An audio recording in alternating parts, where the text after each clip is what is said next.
सर्वांना नमस्कार. NMMS परीक्षेत उज्ज्वल यश प्राप्त करणारा कुमार साई धनाजी फरडे हा आपल्या समोर आहे.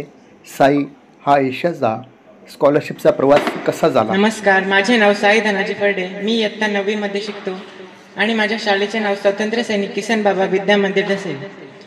NMMS परीक्षेचा अभ्यास मी अचानक सुरू केला नव्हता, तर तो 7वी पासूनच सुरू झाला होता. 8वीत ही परीक्षा द्यायची आहे हे मला आधीच ठाऊक होतं, त्यामुळे मानसिक तयारी सुरू होती. 7वी संपल्यानंतर वार्षिक परीक्षा झाल्या आणि सुट्टी मिळाली. मात्र आमच्या सरांनी सुट्टीतच NMMSच्या तयारीसाठी वर्ग सुरू केले आणि तेव्हापासून माझा खरा अभ्यास सुरू झाला. सुरुवातीला मी 8वीच्या पाठ्यपुस्तकांवर भर दिला. इतिहास, भूगोल आणि विज्ञानाचा अभ्यास जोरदार सुरू झाला, तर गणिताचा अभ्यास त्यावेळी सुरू केला नाही.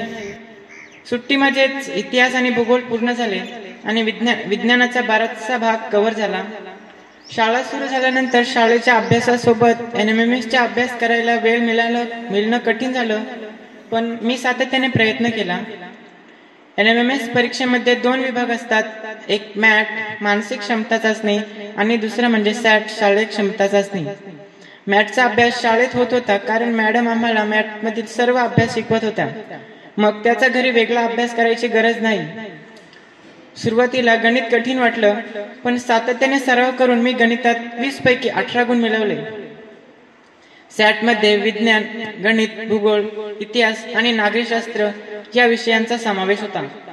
माझ्या शिक्षकांनी आधी मला पाठ्यपुस्तकांवर भर द्यायला सांगितलं आणि एकदा संपूर्ण अभ्यासक्रम पूर्ण झाल्यावर त्यांनी विविध संदर्भ पुस्तके उपलब्ध करून दिली. या पुस्तकांच्या मदतीने मी अधिक सखोल अभ्यास केला. NMMS साठी आम्ही इतके समर्पित होतो की संपूर्ण दिवाळीच्या सुट्टीत आम्ही फक्त एकच दिवस भाऊबीजेची सुट्टी घेतली. उरलेले दिवस आम्ही शाळेत येऊन अभ्यास केला.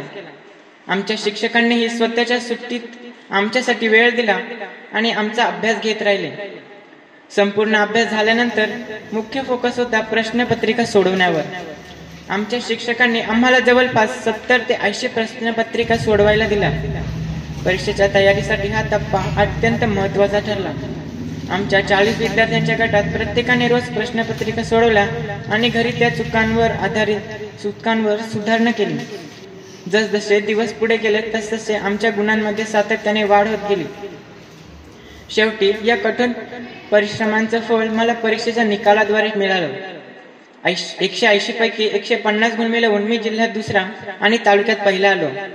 हे यश मी माझ्या सर्व शिक्षकांच्या मार्गदर्शनामुळे आणि माझ्या सातत्यपूर्ण प्रयत्नांमुळे मिळवू शकलो. यासाठी मी माझ्या सर्व शिक्षकांचे तसेच शाळेचे व संस्थेचे मनपूर्वक आभार मानतो. या संपूर्ण अभ्यास प्रवास मला शिकवून गेला की सातत्य, कठोर मेहनत आणि योग्य दिशेने प्रयत्न केल्यास कोणतेही लक्ष्य गाठता येऊ शकतं. धन्यवाद.